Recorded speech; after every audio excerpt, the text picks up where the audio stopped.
स्वागत है दोस्तों, एक बार पुनः आपका हमारे YouTube चैनल पे। आज पुनः उपस्थित हैं हम आपके बीच में एक नए प्रैक्टिस सेट के साथ। दोस्तों, यद्यपि इस प्रैक्टिस सेट को लेकर के आने में थोड़ी देर अवश्य हो गई है, कार्य की व्यस्तता की वजह से हम इधर बीच आपके बीच नहीं आ पाए थे।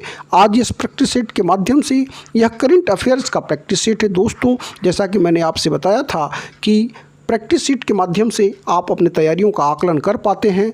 अब जबकि बहुत सारी तिथियां निश्चित हो चुकी हैं, 25 अक्टूबर तक विज्ञापन आने की बात हो चुकी है, तो आपको भी अब पीछे नहीं रहना चाहिए। जो भी परीक्षार्थी, जो अभ्यर्थी इस परीक्षा के प्रति पूरी सजगता के साथ लगे हुए हैं, नकारात्मक लोगों से इस संबंध में हम बात नहीं करना चाहेंगे। जो का सकारात्मक हैं वह इस संदर्भ में बातें कर सकते हैं, क्योंकि यह परीक्षा निश्चित है, अवश्यंभावी है, आने वाली है। आप अपनी तैयारी पूरी शिद्दत के साथ करते रहें। स्टार्ट करते हैं हम पहले प्रश्न को। मृत्यु दर पर नियंत्रण रखने के प्रयासों के लिए किस राज्य के स्वास्थ्य मंत्री को संयुक्त राष्ट्र द्वारा सम्मानित किया गया है? दोस्तों, जैसा कि मैंने आपको प्रारंभ में भी बताया है, हमारा प्रयास होता है कि हम उस तरह के प्रश्नों का चयन करें जिससे आप ज़्यादा से ज़्यादा लाभान्वित हो सकें। प्रश्नों में ही उत्तर छिपे होते हैं। एक उत्तर आपको वहाँ मिलता है, एक फैक्ट्स आपको वहाँ मिलता है, और दूसरा फैक्ट्स जब आप उस प्रश्न का उत्तर देते हैं। जैसे यहाँ पर आप देख रहे हैं, मृत्यु दर पर नियंत्रण रखने के प्रयासों के लिए किस राज्य के स्वास्थ्य मंत्री को संयुक्त राष्ट्र द्वारा सम्मानित किया गया है? दोस्तों, इसका सही जवाब है केरल। सी इसका सही जवाब है। केरल के स्वास्थ्य मंत्री के शैलजा को संयुक्त राष्ट्र द्वारा सम्मानित किया गया है। उन्होंने कोरोना महामारी के निपटारे के प्रयास के लिए बहुत मेहनत करी। वहाँ पे उन्होंने राज्य में मृत्यु दर पर नियंत्रण रखने के प्रयासों के लिए बहुत ज़्यादा प्रयास किए। इस वजह से संयुक्त राष्ट्र ने केरल राज्य को पहली बार उसके स्वास्थ्य मंत्री को इस तरह के पुरस्कार से नवाजा है। दूसरे प्रश्न की तरफ बढ़ते हैं। दूसरा प्रश्न है, भारत और किस देश के बीच कलादान मल्टी मॉडल परियोजना की बात चल रही है? यहाँ पर 4 ऑप्शन दिए हुए हैं, जिसमें से आपको बताना है कलादान मल्टी मॉडल परियोजना की बात किस देश के साथ चल रही है। तो इसका जो सही जवाब होगा वह होगा सी, म्यांमार। कलादान प्रोजेक्ट कोलकाता से समुद्र के रास्ते म्यांमार के सितवे पोर्ट व कलादान नदी से मिजोरम को जोड़ने के लिए शुरू की गई परियोजना है। तो दूसरे का सी सही जवाब हुआ। आगे बढ़ते हैं अगले प्रश्न की तरफ, और अगला प्रश्न जो है वह संबंधित है, वोडाफोन ने भारत सरकार के खिलाफ 20,000 करोड़ रुपए का कौन सा टैक्स केस जीता है? 4 ऑप्शन यहाँ पर दिए हुए हैं, जिसमें आपको बताना है। तो इसका जो सही जवाब होगा वह होगा रेट्रोस्पेक्टिव टैक्स। Retrospective tax. दोस्तों, वोडाफोन ग्रुप ने भारत सरकार के खिलाफ अंतर्राष्ट्रीय मध्यस्थता पंचायत में यह केस जीत लिया है। यह मामला 20,000 करोड़ के टैक्स विवाद से संबंधित था।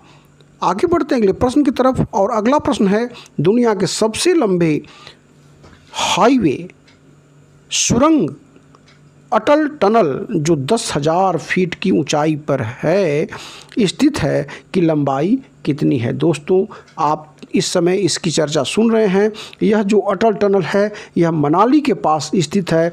पहले इसका नाम रोहतांग टनल था, लेकिन अब इसका नाम जो है वह अटल बिहारी वाजपेयी के नाम पर अटल टनल कर दिया गया है। और इसको बनाने में करीब 10 साल का वक्त लगा है। यह दुनिया का 10,040 फीट की ऊंचाई पर दुनिया का सबसे बड़ा हाईवे टनल है। यह मनाली को लाहौल स्पीति घाटी से जोड़ती है। तो इसका जो सही जवाब होगा कि यह कितनी इसकी लंबाई है, तो हम बता दें कि डी इसका सही जवाब होगा 9.02 किलोमीटर।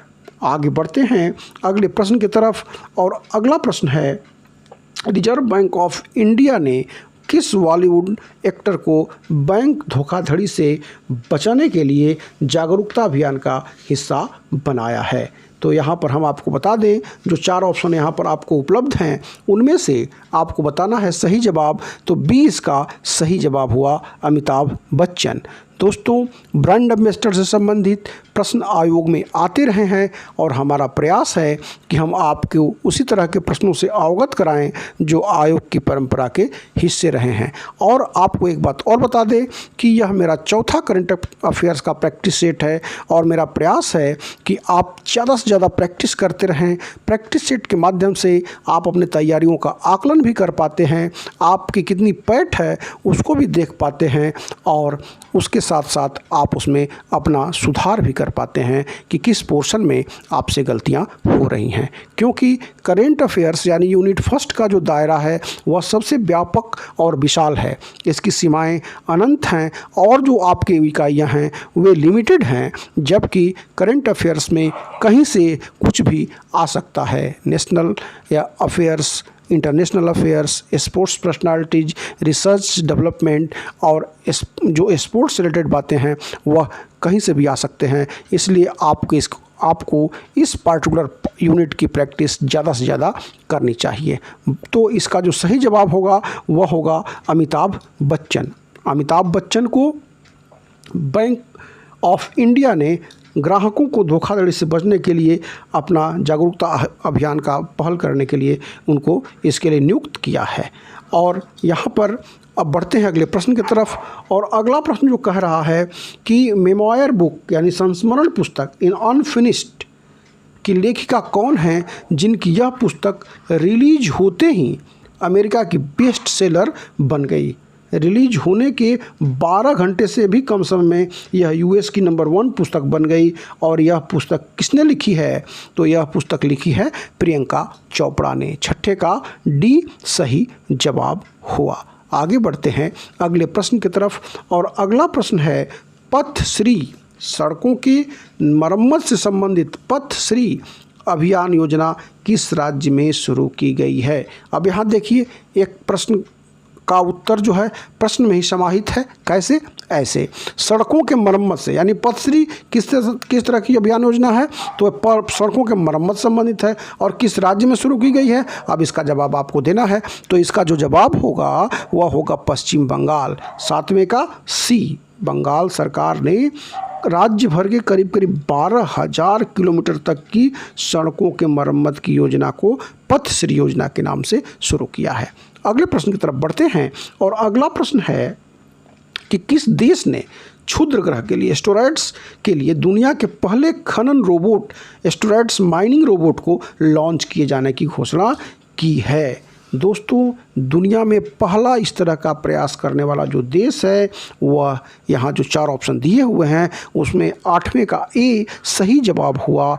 चाइना इसका सही जवाब है, चीन। और चीन ने इस तरह की योजना की पहल की है और इसका जो मुख्य उद्देश्य है वह यह है कि बहुमूल्य खनिज संसाधनों की पहचान करना और खनन की प्रारंभिक क्षमता का मूल्यांकन करना। आगे बढ़ते हैं अगले प्रश्न की तरफ। और अगला प्रश्न कह रहा है कि भारतीय स्पेस एजेंसी इसरो ने किस वर्ष पृथ्वी की बहन, अब यहाँ देखिए प्रश्न में ही उत्तर है, किस ग्रह को पृथ्वी की बहन कहते हैं? तो पृथ्वी की बहन, सिस्टर ऑफ द अर्थ कहे जाने वाले शुक्र ग्रह, जिसे कि हम इवनिंग स्टार भी बोलते हैं, मॉर्निंग स्टार भी बोलते हैं, कहे जाने वाले शुक्र ग्रह के लिए मिशन शुक्रयान 1 लॉन्च करने की घोषणा की है।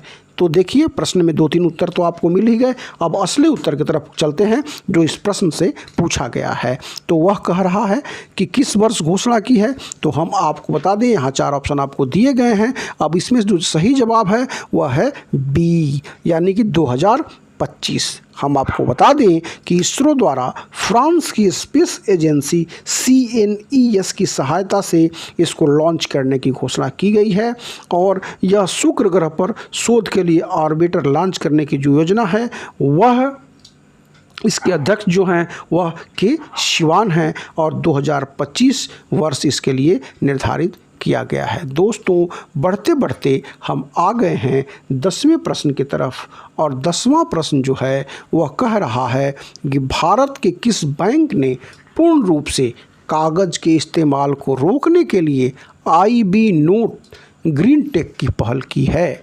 आईबी नोट ग्रीन टेक की पहल की, जिससे कि पूर्ण रूप से कागज़ के इस्तेमाल को रोका जाए और ज़्यादा से ज़्यादा टेक्नोलॉजी का प्रयोग किया जाए। आईबी नोट के लिए समझौता किया है इन्होंने माइक्रोसॉफ्ट से। और यह बैंक कौन है? तो यह बैंक है 10वें का सी, इंडियन बैंक।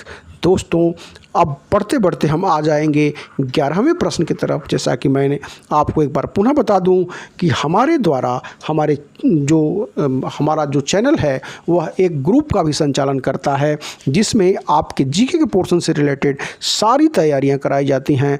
आपको PDF, notes, screen record video, साथ ही साथ आपके डाउट क्लियरिंग क्लासेज, सारी चीज़ इसमें अवेलेबल हैं।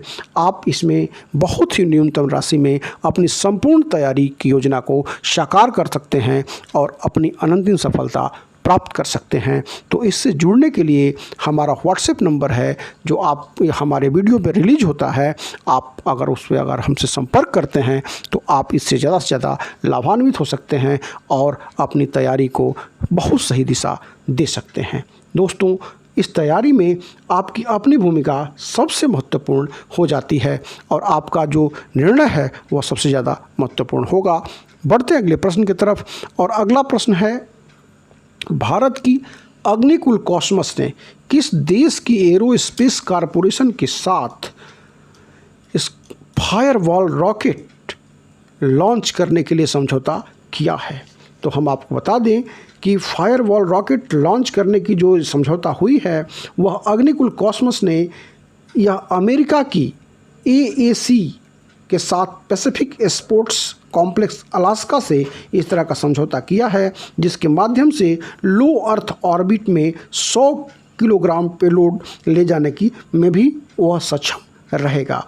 तो इस तरह से इसका जो सही जवाब होगा वह सी होगा। 11 का सी, अमेरिका इसका सही जवाब होगा। बढ़ते अगले प्रश्न की तरफ।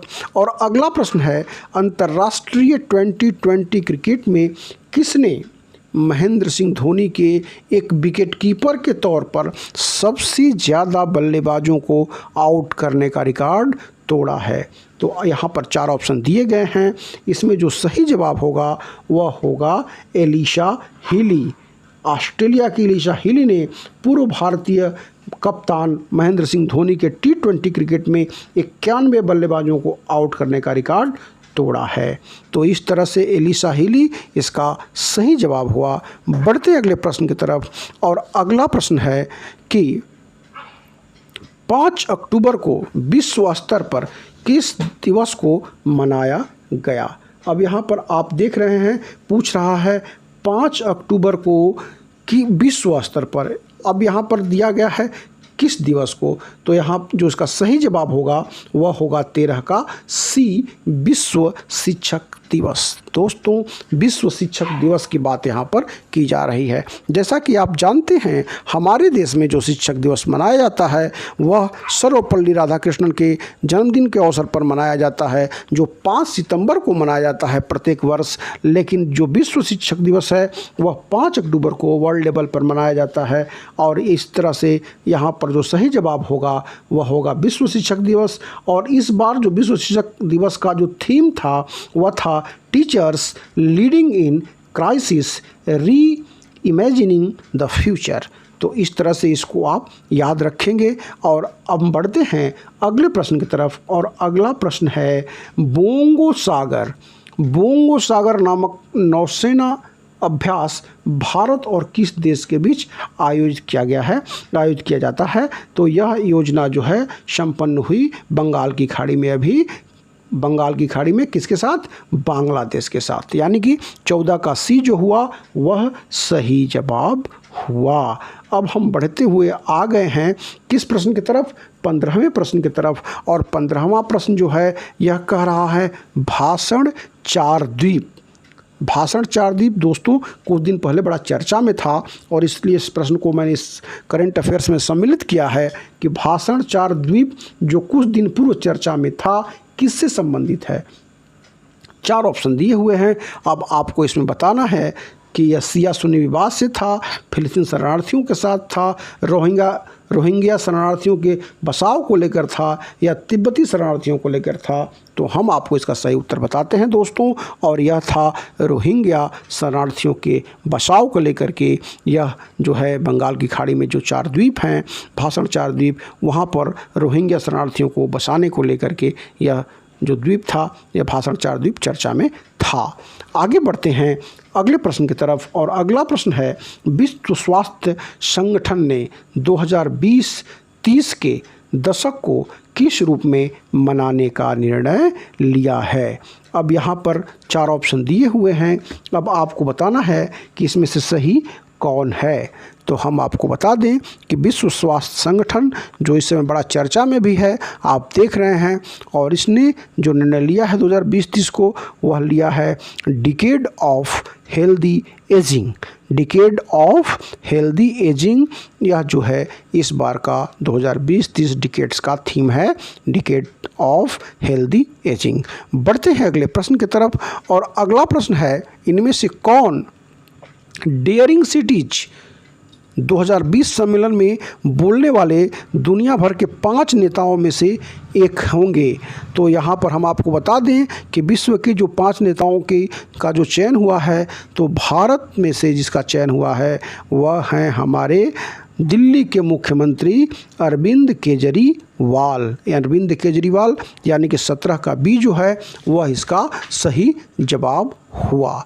आगे बढ़ते हैं अगले प्रश्न की तरफ, और अगला प्रश्न कह रहा है कि नीति आयोग द्वारा किस मंत्रालय के साथ मिलकर रेज 2020 के आयोजन पर समझौता किया गया है? दोस्तों यहाँ पर हम आपको बता दें कि रेज 2020 पर जो समझौता किया गया है वह किया गया है इलेक्ट्रॉनिक व आईटी मंत्रालय द्वारा, यानी कि 18 का जो सी है वह सही जवाब हुआ।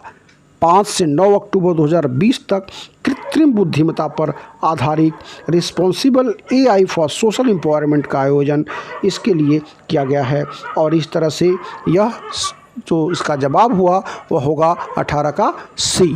बढ़ते हैं अगले प्रश्न की तरफ, और अगला प्रश्न है 2020 में जारी विश्व जोखिम रिपोर्ट यानी कि रिस्क रिपोर्ट के हिसाब से भारत किस स्थान पर रहा? सितंबर 2020 में अभी हाल ही में जारी विश्व जो जोखिम रिपोर्ट है उस हिसाब से भारत किस स्थान पर रहा? 4 ऑप्शन दिए हुए हैं।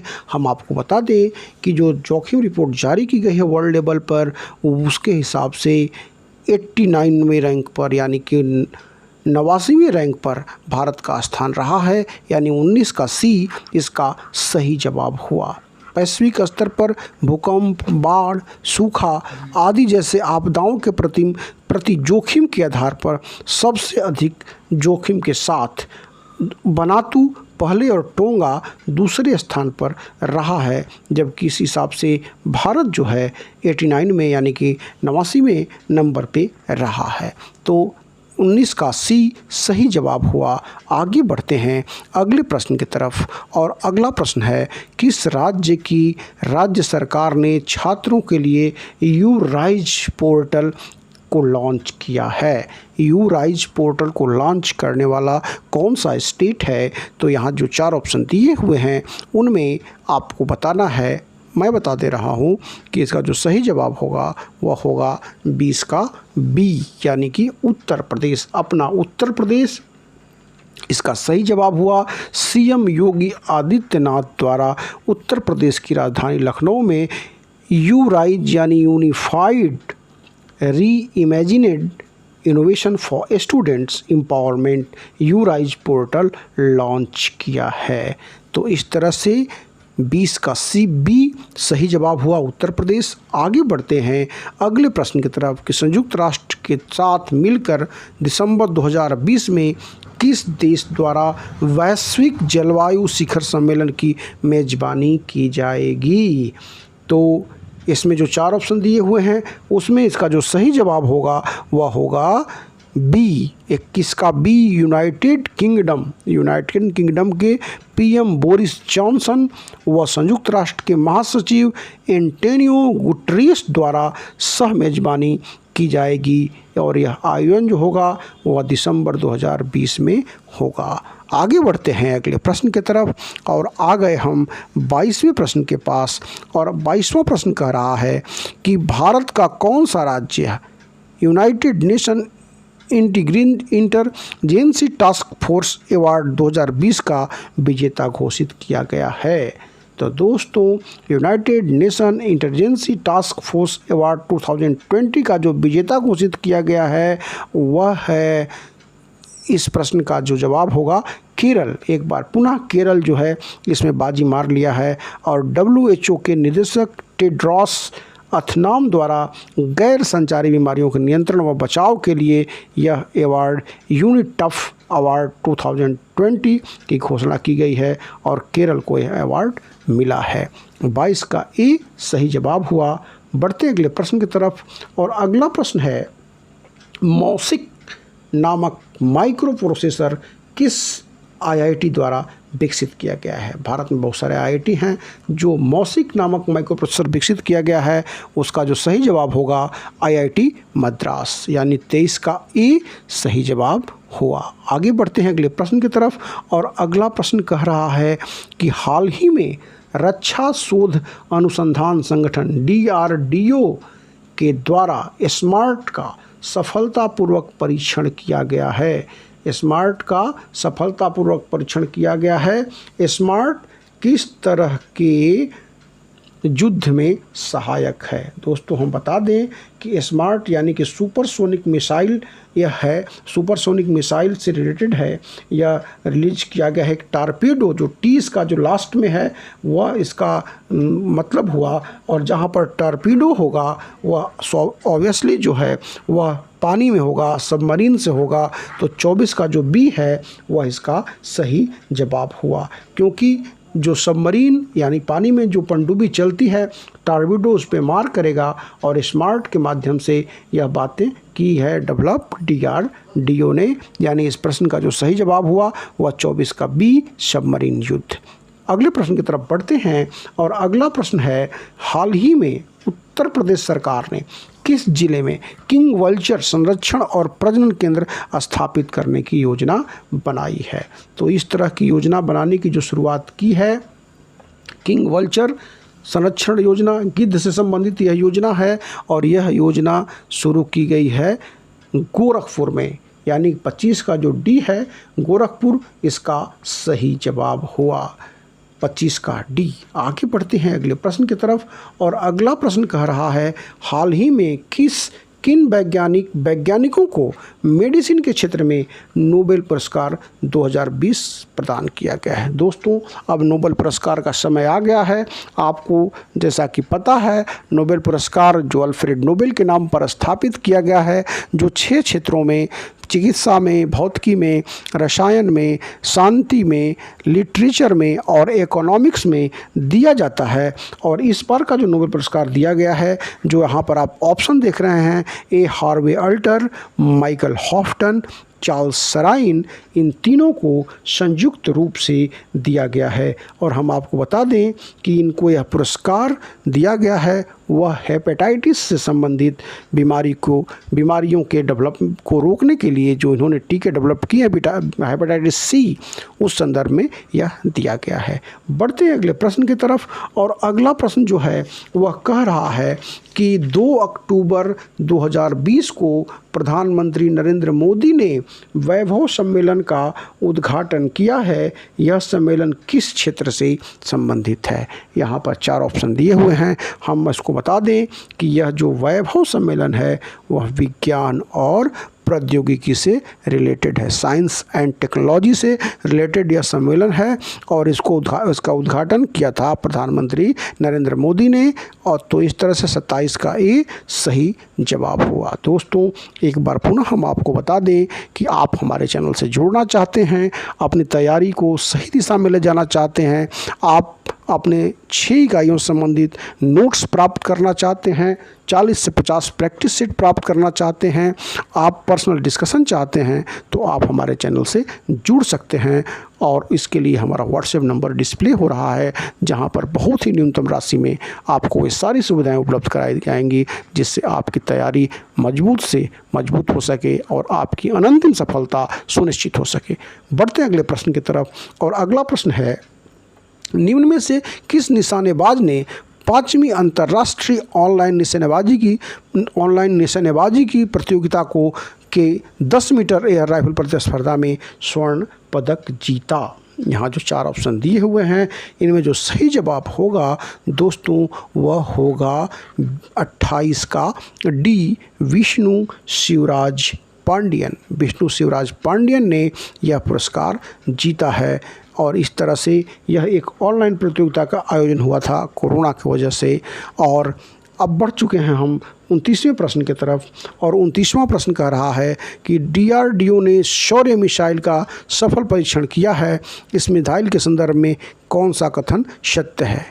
पहली बात है, यह मिसाइल सतह से सतह पर मार करती है, यह सही है। इस मिसाइल का सबमरीन वर्जन कौन सा है? सागरिका है, यह भी सही है।